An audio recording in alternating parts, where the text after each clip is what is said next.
नाजरीन, सांप का जहर कैसे मारता है और जिंदगियां भी कैसे बचाता है। सांप का जहर आपके गिरदशी निजाम, असाबी निजाम या पट्टों के निजाम के लिए खतरनाक हो सकता है, लेकिन ये अद्वियात में भी बहुत मुफीद होता है। क्या आप सांपों से डरते हैं? नाजरीन, आज की इस वीडियो में हम आपको सांपों के मुतालिक ऐसी इंफॉर्मेशन देंगे जो शायद ही आपने पहले कभी सुनी हो। नए आने वाले दोस्तों से दरखास्त है कि एनिमल्स वैली को सब्सक्राइब करते हुए साथ मौजूद बेल के आइकन को जरूर दबा दें। नाजरीन, सांपों की लगभग 3600 किस्मों में से सिर्फ 450 के करीब जहरीली और मुमकिना तौर पर इंसानों के लिए खतरनाक हैं। इनसे एक साल में तकरीबन 1 लाख अफराद हलाक हो जाते हैं, ज्यादातर एशिया, अफ्रीका और लातीनी अमेरिका में। लेकिन इनका जहर तभी इजादात में भी इस्तेमाल किया जाता है जो इंसानी जानों को बचा सकता है। नाजरीन, अब सवाल यह है कि जहर काम कैसे करता है। लबाबे गदूद में सांप के सर के पिछले हिस्से में सांप का जहर पैदा होता है। थूक के गदूद सर के वो हिस्से होते हैं जहां थूक बनाया जाता है। जहर डालने के लिए सांपों के पास खोखले दांत होते हैं जो हाइपोड्रमिक सुइयों की तरह काम करते हैं। जब सांप काटता है तो उसके सर के पट्टे जहर के गदूद को निचोड़ते हैं और ये अपने दांतों के पट्टों के जरिए इस माया को इसके सर में धकेल देते हैं ताकि वो जहर के गदूद को निचोड़ लें, और ये इस माया जहर को अपने दांतों से अपने शिकार के गोश्त में डाल देता है। नाजरीन, सांप के जहर में होता क्या है? ये एक नस्ल से दूसरी नस्ल मुख्तलिफ होती है। बाज़ औक़ात एक ही नस्ल के सांप जो मुख्तलिफ मकामात पर रहते हैं, इनके जहर के मुरक्कब एक दूसरे से थोड़ा सा मुख्तलिफ हो सकते हैं। एक बार जब जहर इंजेक्ट हो जाता है तो वो सांप की किस्म पर मुनहसर होते हुए कई तरीकों से काम कर सकता है। जैसे कुछ जहर असाबी निजाम को निशाना बनाते हैं, इन्हें न्यूरोटॉक्सिन कहते हैं। न्यूरोटॉक्सिन दिमाग में न्यूरॉन को सिग्नल मुंतकिल करने से रोकता है, इससे फालज हो जाता है। दूसरे टॉक्सिन गर्दिशी निजाम को नुकसान पहुंचाते हैं, इनको हेमियोटॉक्सिन कहा जाता है।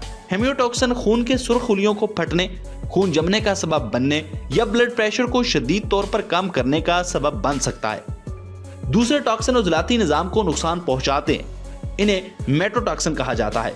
मेटोटॉक्सिन पट्टों में टिश्यू की मौत का सबब बनता है और पट्टों के सिकुड़ने को रोकता है। टिश्यू की मौत के इस अमल को नेक्रोसिस कहते हैं। सांप का काटना एनवेनोमेंग्स कहलाता है। आप इंसानों में सांप के काटने का इलाज कैसे कर सकते हैं? हर साल तकरीबन 5 मिलियन सांप के काटने के वाकयात होते हैं। इसकी बदौलत 1.8 से 2.7 मिलियन तक की एनवेनोमेंग्स हो जाती है। 81,410 से 1,37,880 के दरमियान अमवात होती हैं। इसके नतीजे में और भी ज्यादा जिस्मानी अज़ा का काटना और दीगर मुस्तकिल मौजूरी शामिल है। एशिया और अफ्रीका में अक्सर लोग सांप के काटने से मरते हैं। इन जगहों पर सांप की बहुत सी किस्में हैं। यहाँ ज्यादातर जरी जमीन पर काम करने वाले किसान हैं जिनका आमना सामना सांपों के साथ रहता है, और अक्सर मुतासरीन के लिए करीब तरीन अस्पताल शायद बहुत दूर हो। एंटीवेनम की तैयारी का अमल। एंटीवेनम मुतलका जानवर सांपों से जहर जमा करके और कुछ खास किस्म के जानवरों में थोड़ी मिकदार में इंजेक्शन लगाकर बनाया जाता है। इसके बाद जो एंटीबॉडीज बनती हैं वो इन जानवरों के खून से जमा करके साफ की जाती हैं। इसके नमूने मकड़ी के काटने, सांप के काटने, मछली के डंग और बिच्छू के डंग के लिए दस्तयाब हैं। तिबी मुहक्किकीन ने एंटीवेनम तैयार की हैं। एंटीवेनम में एंटीबॉडीज होती हैं जो जहर के खतरनाक प्रोटीन पर हमला करती हैं। एंटीवेनम तैयार करने के लिए एक मेजबान जानवर को उसकी जिस्मानी सलाहियत के मुताबिक मिकदार में जहर लगाया जाता है। आमतौर पर एक जानवर घोड़ा होता है। आखिरकार घोड़े का मुदफाती निजाम खून के प्लाज्मा खुलियों को एंटीबॉडीज तैयार करने का सबब बनता है। इसके बाद एंटीबॉडीज को मेजबान जानवर के जिस्म से निकाला जाता है। इन पर अमल दरामद होता है और इसे साफ किया जाता है ताकि सांप के काटने वाले अफराद को दिया जा सके। मुख्तलिफ किस्म के एंटीवेनम आमतौर पर एक सांप की किस्मों या मुतलका नस्लों की एक खानदान के लिए मखसूस होते हैं, और ये बहुत महंगे भी हो सकते हैं। मिसाल के तौर पर रियासत हाय मुत्तहिदा अमेरिका में मरीजों को एक एंटीवेनम की शीशी हजारों या इससे भी ज्यादा लाखों डॉलर में वसूल करनी पड़ती है। ज्यादातर सांपों के काटने का इलाज मुताद्दिद शीशों से करना जरूरी है। क्या सांप का जहर भी कभी मददगार साबित हो सकता है? नाजरीन, अगरचा सांप के जहर में मौजूद जहरीले अनासर इंसानों को तकलीफ पहुंचा सकते हैं, इन्हें दवाई के तौर पर भी इस्तेमाल किया जा सकता है। मिसाल के तौर पर कुछ सांपों का जहर ब्लड प्रेशर और खून के जमने पर असरअंदाज होता है। साइंसदान इस सांप के जहर का इस्तेमाल बीमारियों के इलाज के लिए नई अद्वियात तैयार करने के लिए इस्तेमाल करते हैं।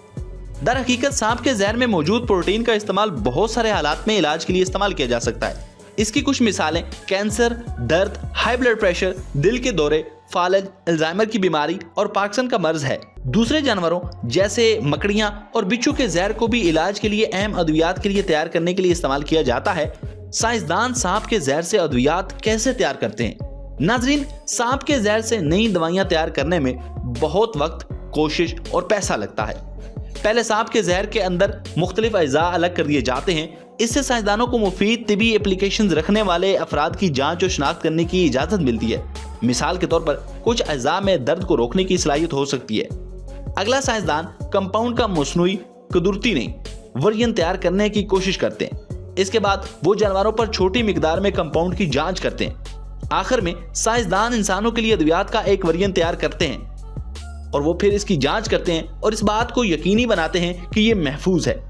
एक बार जब इन्हें यकीन हो जाए तो इसे मार्केट में मुतारफ करवाया जाता है।